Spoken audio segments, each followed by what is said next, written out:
నమస్కారం. మీ అందరికి బాను కథలలోకి స్వాగతం. బాబూ, డబ్బులు తీసుకొచ్చారా అని సుబ్బారావు అడిగాడు. తెచ్చానండి. పదండి, గణేష్ని పిలవండి. ఇంకా ఈ పెళ్లికుతురు తండ్రిని పిలవండి, వారికి కూడా ఇచ్చేద్దాం అన్నాడు కుమార్. అందరూ వచ్చారు. కుమార్, డబ్బులు అని అడగగానే మాధవి బ్యాగిచ్చింది. బ్యాగ్ తెరిచి చూస్తే మొత్తం 500 రూపాయల కట్టలు ఉన్నాయి. అందులో నుంచి 8 కట్టలు తీసి గణేష్ చేతులమీద సుబ్బారావుగారి చేతిలో పెట్టించాడు కుమార్. బాబాయ్గారు, మీరు చాలా మంచివారు. ఈ పెళ్లికి మీరు అడ్డు చెప్తారేమో అనుకున్నాను. లేదా చాలా డబ్బులు డిమాండ్ చేస్తారేమో అనుకున్నాని కాని లేదు, ఇందాక మీరు పిన్నిగారు మాట్లాడుకుంటుంటే విన్నాను. బంగారానికి కూడా కలిపి ఏమైనా అడగాల్సింది అన్నారు పిన్నిగారు. మీరు వద్దులే, బాగోదు. మొత్తం అడిగితే అసహ్యంగా ఉంటుంది అన్నారు. నాకు ముందే తెలిస్తే బాగుండేది. కాని ఇప్పుడు నేను ఏమి చేయలేను. నేను ఎక్కువ కూడా ఇవ్వలేను. కాని నాకు కుదిరినంతవరకు నేను ఇస్తాను అని బ్యాగ్లోనుంచి నగలు తీసి తన చేతిలో వేసుకున్నాడు. 2 సన్నటి నెక్లెస్లు, 2 జతల చెవి బుట్టలు, 4 గాజులు ఉన్నాయి. అందులోనుంచి ఒక నెక్లెస్, ఒక జత చెవి బుట్టలు, 2 గాజులు తీసుకున్నాడు. గణేష్ పక్కన ఉన్న అతని చెల్లెలు గౌరీని చూసి, ఇదిగో చెల్లమ్మా, నీ పెళ్లికి మీ అన్న వదినల కానుక అని చెబుతూ గౌరీ చేతిలో పెట్టాడు. గౌరీకి ఏం చెయ్యాలో అర్థం కాక తల్లివంక చూసింది. తల్లి తీసుకోమని సైగ చేయగానే తీసుకుంది. మళ్ళీ బ్యాగులోనుంచి 3 కట్టలు తీసి తానే పెళ్లికుతురి తండ్రి చేతిలో పెట్టాడు. బాబూ, మాకు డబ్బులు అందాయి కాబట్టి మేము వెళ్ళిపోతాము అన్నాడు. మాకు ఇంకొక చిన్న సహాయం చేయాలి మీరు అని రిక్వెస్ట్ చేశాడు కుమార్. ఏం కావాలి బాబూ అడిగాడాయన. మాలతికి తండ్రి లేడు కాబట్టి కన్యాదానం చేయడానికి ఎవరు లేరు. మీ దంపతులు కూర్చుని కన్యాదానం చేసి పెళ్లి జరిపించండి. పైగా మాకు ఊర్లో ఎవరూ తెలియదు. మీరే వచ్చిన వాళ్లని కాస్త జాగ్రత్తగా చూసుకోండి ప్లీజ్. ఇలా అడుగుతున్నానని ఏమీ అనుకోవద్దు అని వినయంగా అడిగాడు కుమార్. అయ్యో, ఎంత సంతోషమైన విషయం. కన్యాదానం చేసి అల్లుడి కాళ్ళు కడిగితే చాలా పుణ్యం తప్పకుండా చేస్తాను. దానివల్ల మా అమ్మాయికి మంచి జరుగుతుందేమో అని సంతోషంతో ఒప్పుకున్నాడాయన.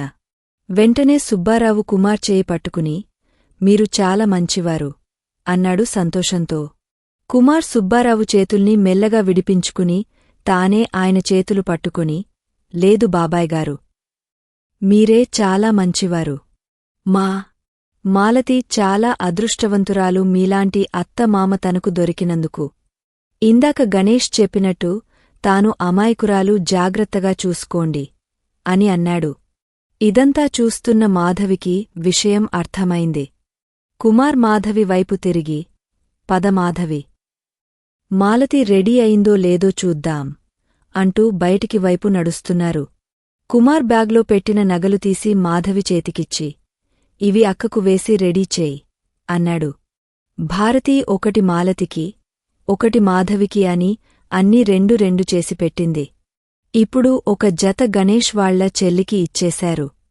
రెండోవి తనవి కదా, ఇప్పుడు పెళ్లికోసం అక్కకు వేసి రెడీ చేయమంటున్నారు ఏమో అనుకుంది మాధవి.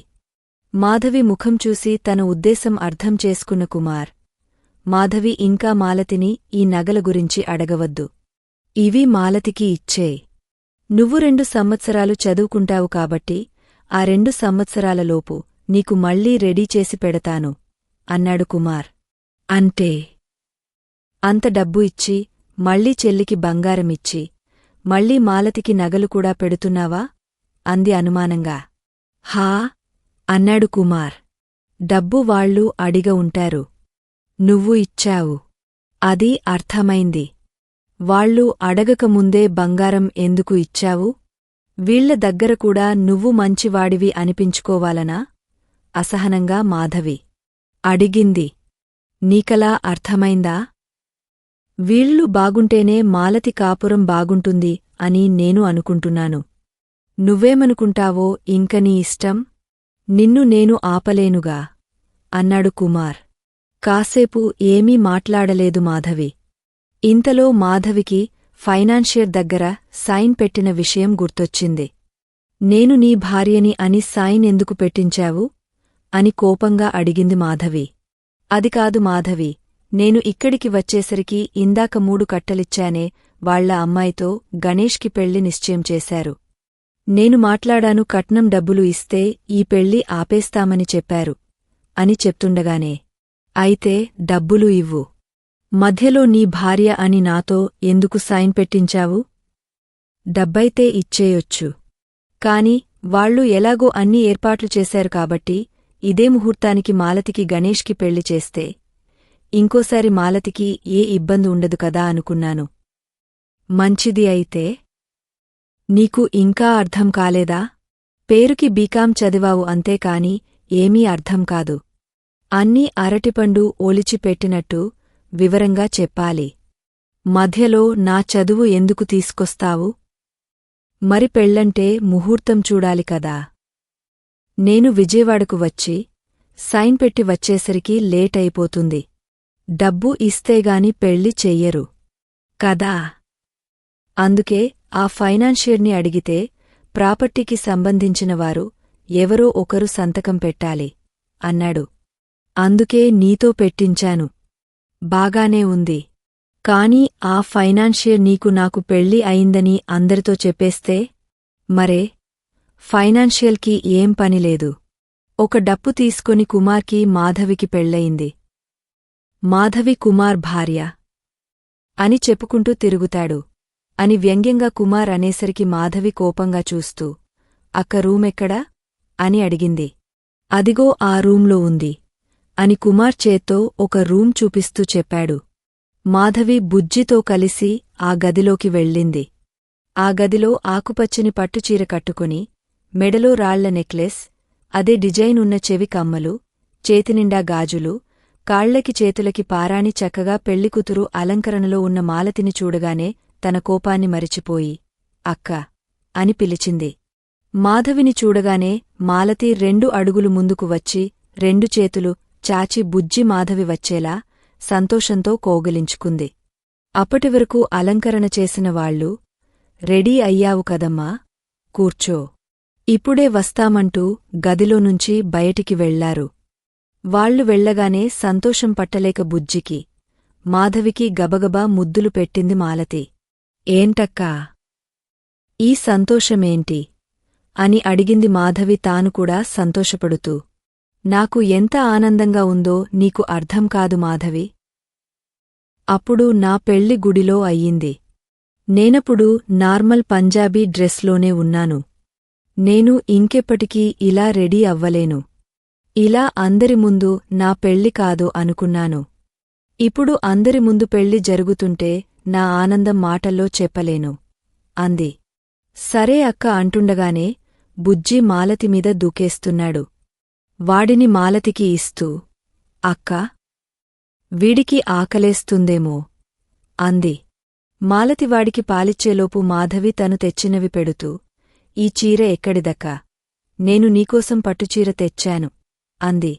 మా అత్తయ్య వాళ్ళు పెళ్లికని కొన్నారంట. జాకెట్ సెట్ చేసి నాకు వేసేశారు. బాగుంది కదా అని అంటూ మళ్ళీ, అయినా నగలు ఎందుకే? వీళ్ళు బయటనుంచి తెప్పించి నాకు పెట్టారు కదా అన్నది మాలతి. ఎన్ని బయట నగలు పెట్టిన సరే బంగారం ధరించగానే కొత్త కళ వచ్చేసింది. కావాలంటే చూడు అని పక్కన ఉన్న అద్దంలో చూపించింది మాధవి. మాలతి చాలా అందంగా ఉంది. మాలతి పక్కన తాను చాలా నార్మల్గా ఉన్నట్టు మాధవికి అనిపించింది. ముందే ఇదంతా చెప్పుంటే తాను కూడా మంచి డ్రెస్ వేసుకునేదిగా అని కోపం వచ్చింది.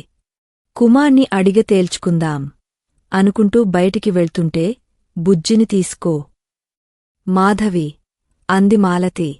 అబ్బా, చాలాసేపటినుంచి నేను ఎత్తుకునే ఉన్నాను. నువ్వే ఎత్తుకో అని బుజ్జిని చూసి వాడు నిద్రపోయినట్టున్నాడు అంది మాధవి. నేను అస్సలు ఎత్తుకోను. ఈ రోజంతా నువ్వే ఎత్తుకో. నేను ఫుల్ ఎంజాయ్ అంటూ వచ్చి నిద్రపోతున్న బుజ్జిని చేతిలో పెట్టింది. సరే అని ఎత్తుకుని గదిలోంచి బయటికి రాగానే బుజ్జి నిద్రలోనుంచి లేచి ఏడవడం మొదలుపెట్టాడు. అక్కా! వీడు మళ్ళీ నిద్రనుంచి లేచి ఏడుస్తున్నాడు. వెనక్కి తిరిగ చెప్పింది. వాడికి బిస్కెట్ ఇవ్వు. మాలతి చెప్పింది. వాడు బస్కెట్ ఎలా తింటాడో నీకు తెలుసు కదా. మొత్తం నాకు పూసేస్తాడు. రాగాలు తీసింది మాధవి. ఏం పర్వాలేదులే మాలతి చెప్పింది. హూ! ఎక్కడున్నాయి బిస్కెట్లు? మాధవి అడిగింది. బయటనుంచి కొని ఇవ్వు మాలతి చెప్పింది. ఇప్పుడు కాదు. రేపు చెప్తా నీ సంగతి అంటూ ఏడుస్తున్న బుజ్జిని సముదాయిస్తూ బయటకు వచ్చి అటు ఇటు చూసేసరికి కుమార్ భారతి పక్కన కూర్చుని జరిగిన విషయం మొత్తం వివరించి చెప్తున్నాడు. ఇంకా ఉంది. అమూల్యమైన మీ సలహాలను కామెంట్ల రూపంలో అందిస్తారని ఆశిస్తూ మీ ఎస్.జె. బాను. మీకు ఈ కథ నచ్చినట్లయితే లైక్ చేయండి, షేర్ చేయండి. ఇంకా బాను కథలను సబ్స్క్రైబ్ చేయడం మర్చిపోకండి. Thank you.